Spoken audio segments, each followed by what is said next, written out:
So let's do another tag, but let's make it about historical romances.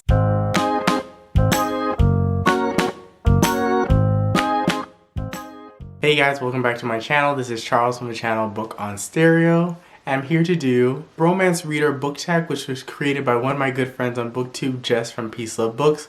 I'll link her channel down below as well as her video, as well as I will list all the questions that are part of this tag. So if you want to do this tag, consider yourself tagged. So question number 1, what is the first historical romance that you have ever read? This question, the first historical romance that I have ever read was North and South by Elizabeth Gaskell.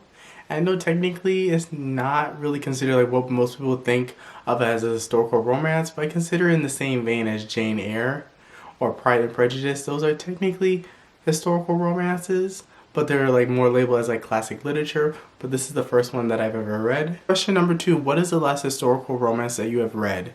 I don't remember, so on to the next question. Question number 3, who is the most underrated author that you wish more people will read? And this is a no-brainer if you know my channel. It is Joanna Shupe, specifically the Uptown Girl series by Joanna Shupe. The first book is The Rogue of Fifth Avenue, the second book is The Prince of Broadway, and the third and final book is The Devil of Downtown.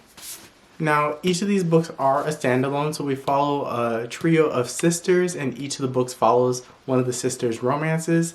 Now, if you have read other Joanna Shupe books, you know that the hero in the first book actually shows up in the 400 series as a side character. And he gets his own romance in this series, and I absolutely love this one. This one is set during Gilded Age, and I definitely think a lot of people who read historical romances don't read enough Gilded Age or anything that isn't Regency or Victorian era. Question number 4, who is a historical romance author that you wish you had read more of? And for this one, I'm going to say Wicked Intentions by Elizabeth Hoyt, and then Lord Holt Takes a Bride by Vivian Laurent. Sorry if I'm pronouncing this wrong. I already read these two books, but I wish I just read more by these authors because I absolutely love these two books. Question number 5, which historical romance would you recommend to someone who hasn't read historical romance? And for this one, I chose The Duchess Seal by Tessa Dare. This essentially follows our heroine and our hero. Our hero is basically like, I think, a duke who needs an heir and he doesn't want marriage, so he basically hires this woman who is demanding payment for these dresses that she has made for his, what was supposed to be his bride-to-be, and they basically come up with a contract that basically helps him secure an heir and helps her secure her future endeavors. And that's the story. And this is really, really cute, really, really funny, really, really steamy, and yeah, I think this is a great kind of like entry point because it's not too historical in the language, but it's easy enough to follow, but it definitely has a little bit of like a contemporary and modern sensibility to it. Question number 6, what is your favorite historical romance of all time? Now, I can't say all time, I can say one of my favorite. And for this question, I chose Arrakis by Scarlett Peckham. This is book 1 in the Society of Sirens series. And this essentially is like the role reversal in historical romances. So the female is like the more powerful entity in the relationship, and the hero is actually kind of just like a normal lay person, or not normal, what as you say, but doesn't have like all the title and power like our heroine does.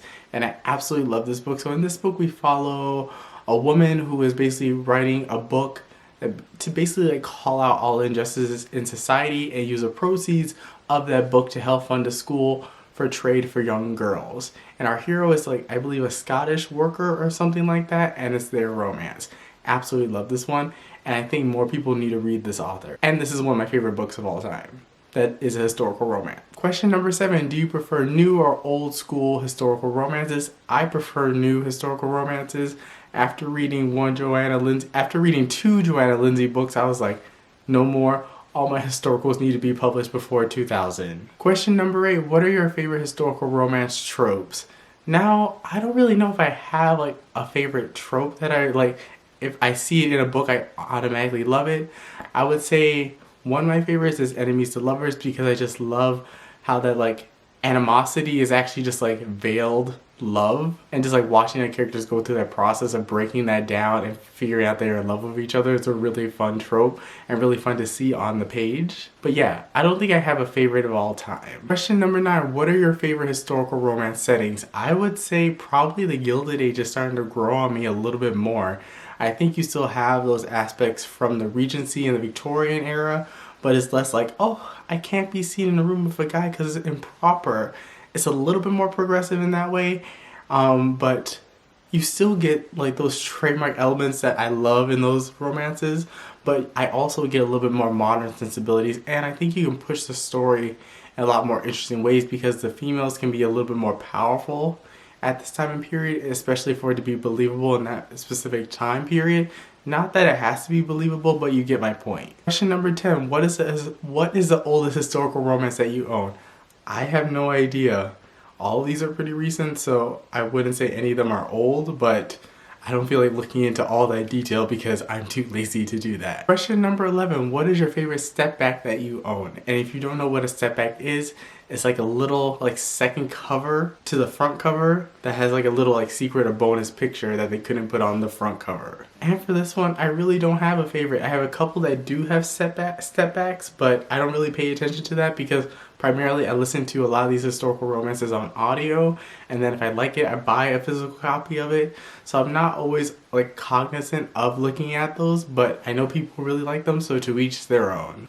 And question number 12, what historical romance releases are you looking forward to this year? I have none that I'm looking forward to this year because I am trying to read the backlist that is my Kindle. I have over 1,000 books I need to get through on that Kindle, and yeah, it's a lot. And then I still have art copies from NetGalley that are mostly YA, and I need to get through those as well. So no new releases on the horizon for me unless it's like sequels to books that I've already read and I'm just looking for the next installment. Those are the ones that count, but I'm not like necessarily like eagerly looking forward to those releases. And then the final question, what creators do you look towards for romance, historical romance recommendations? Now I will go through the list in this video, but I am too tired to do that.